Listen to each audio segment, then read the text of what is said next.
ये देख रहे हैं आप, ये कान्हा जी को चढ़ने वाला बहुत ही लोकप्रिय प्रसाद यानी कि नारियल की बर्फी। तो चलिए बनाते हैं। नमस्कार, मैं बना रही हूँ आज एक बर्फी जो कि बहुत ही ज़्यादा स्वादिष्ट तो होती है, पौष्टिक भी है और बनती है अक्सर जन्माष्टमी में। मैं कुछ समय बाद बनाती हूँ क्योंकि जन्माष्टमी के दिन मेरे फादर इन लॉ का श्राद्ध होता है, तो वो कर होने के बाद तब मैं इसको बनाती हूँ इधर। तो देखिए उसके लिए मैंने क्या लिया है। मैंने लिए हैं ये 2 गोले। इनका मैं ना ये बाहर का छिलका निकाल लेती हूँ और इनको कोर लेती हूँ। और ये है कुछ मूंगफली, ये है ताल मखाना। जितना गोला है उससे 1/4 है ये सब चीज़ें। आप अगर 500 ग्राम लेंगे तो अकॉर्डिंगली 1/4 लगभग मूंगफली ले लें, 1/4 आप ताल मखाना ले लें। और ये करीब 30 ग्राम है मेरे पास उसमें डालने के लिए गोंद। गार्निश करने के लिए है ये मेरे पास पिस्ता और ऊपर से ही डालने के लिए ये इलायची पाउडर। तो चलिए देखिए मैं कैसे बना रही हूँ। स्वागत है आपका। देखिए अब क्या है ना, जन्माष्टमी है, हो चुकी है मतलब हमारे वहाँ, क्योंकि वैष्णवाइट्स और शैवाइट के यहाँ अलग अलग कहना चाहिए, मतलब नक्षत्र के हिसाब से होती है। तो रोहिणी नक्षत्र मानने वाले हम लोग, हमारे वहाँ कल हो चुकी है। और बाकी जो उदया तिथि से मानते हैं यानी कि सनराइज़ टाइमिंग, जो कि सब जगह मन रही है आज, क्योंकि आज ही जो है छुट्टी भी है ऑफिशियली गवर्नमेंट की। तो वहाँ 16 अगस्त को मन रही है, क्योंकि हम कल हमारे यहाँ हो चुकी है, श्राद्ध वगैरह हो चुका है। तो आज मैंने सोचा क्यों ना, छुट्टी का दिन है, खाली हूँ और पसंद है मेरे बेटे को बहुत इस तरह मीठा। तो पहले भी मैं इसी तरह कभी कभी करती थी, टाइम जब हुआ उस हिसाब से तो ये बना लेती थी अगले दिन।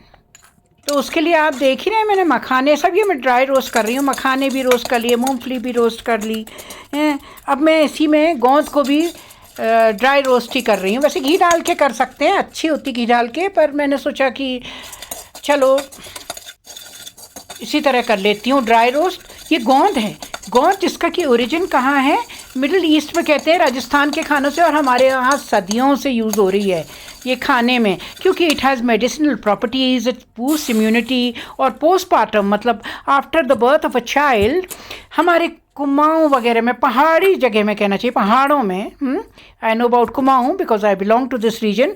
तो यहाँ लेडीज़ को ये अच्छा सा इसका बेवरेज बना के इसको घी में डाल के फुला करके और दिया जाता था। मैं किस दिन बताऊंगी आपको, क्योंकि ये बहुत एनर्जी भी प्रोवाइड करती है and it is good for the digestive system as well as provides energy and is an immunity booster.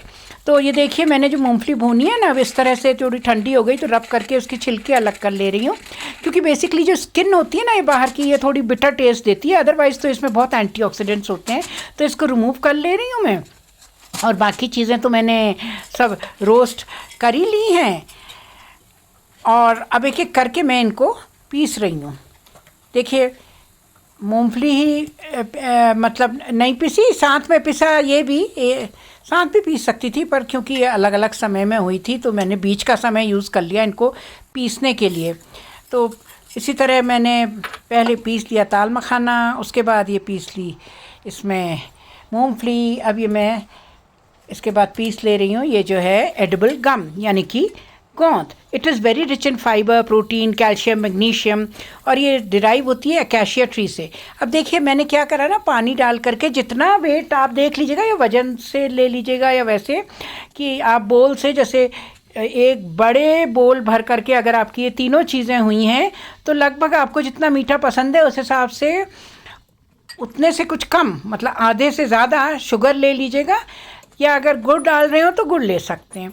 मैंने डाल करके उसको डाल दिया उसमें पानी, और जब तक कि एक तार की चाशनी तैयार हो गई। एक तार तो आप इजीली चेक कर सकते हैं, थोड़ी सी प्लेट में डाल दीजिए 2 फिंगर्स के बीच में, तो आपको दिखेगा जस्ट 1 सिंगल थ्रेड। उसमें ये सब चीज़ें डाल के मैंने ऑलरेडी घी लगा रखा था प्लेट में, उसके ऊपर ये जमा दी, और गार्निश करने के लिए ये इसमें डाल दिया है मैंने पिस्ता, और साथ में मैंने डाल दिया है इसमें इलायची। कुछ एक इलायची पीस के, बहुत अच्छा लगता है उसका फ्लेवर इसमें। और ये तैयार हो गया है, और साथ में कोकोनट तो है ही, प्रोवाइड करता है जो हेल्दी फैट्स, फाइबर और बहुत सारे मिनरल्स, और साथ में एंटीऑक्सीडेंट प्रॉपर्टी होती है। तो देखिए कितनी अच्छी चीज़ तैयार हुई है ना ये घर की बर्फ़ी। इसको काट लीजिए, और जब ये सेट हो जाती है उसके बाद काट करके आप इसको शौक़ से खाइए। पहले भोग में चढ़ाइए कृष्ण जी को, और उसके बाद प्रसाद स्वरूप इसको आप ले सकते हैं। बहुत पॉपुलर है ये जन्माष्टमी में सभी जगह, all over India I think, which is celebrated with so much Joy. देखिए आप 15 को मनाए या 16 को मनाए, त्योहारों का मतलब ही होता है हम सबको जोड़ के रखना और कुछ different from the others, and remembering the all mighty, जिनकी कृपा बनी हुई है इस खूबसूरत दुनिया पे। तो क्यों ना हम उल्लास के साथ मनाएं अपने त्यौहार, मिल बांट के सबके साथ खाएं, प्रसाद के रूप में इसको बांटें। तो आई एम श्योर आप लोग भी इसी तरह बनाते होंगे। So bye bye, take care, happy Janmashtami. देखिए कितने अच्छे पीसेस ये कट के आए हैं। तो इस तरह त्यौहार मनाइए हर्षोल्लास के साथ, खुश रहें, remain healthy and happy. Bye bye.